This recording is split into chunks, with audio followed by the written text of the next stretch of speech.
slide towards wide receivers because that's where the best signal is. That's the first thing you should know. Like the reason we all end up talking about how good we are at wide receiver is because that's where the good numbers are.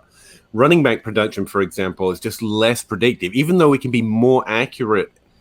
Let me try and simplify this. The last 5 running back ones who've been selected have all been productive. They haven't been a waste of a pick. No matter how you feel about Clyde Edwards-Helaire, who's a top 24 running back last year, he's still valuable now. The last 5 wide receivers that have been selected first overall in Dynasty have all been busts, except for Amari Cooper.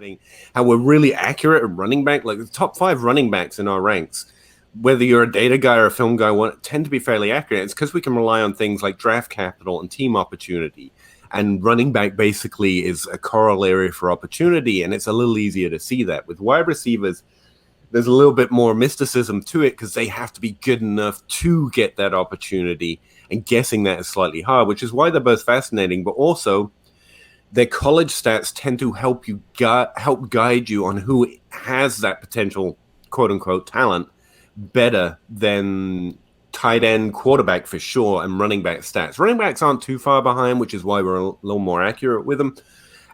But wide receiver definitely wins out. If you're Miles Sanders and you're playing behind Saquon Barkley, like that's why you don't have a lot of sample size, right? You played 1 year after Saquon Barkley left, and that's normal.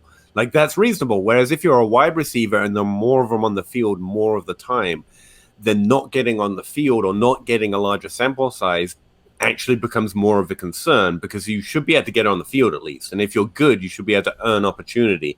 If you're earning opportunity, you should show stats. So that's why running backs tend to have a smaller sample, even though the production is fairly good. It's because you have to look at their best year. And sometimes they don't get it. I mean, Ramondale Stevenson this year, I liked him, but one of the concerns was his max rushing year is 700 yards. And it's because it was 2020. It's a shortened season.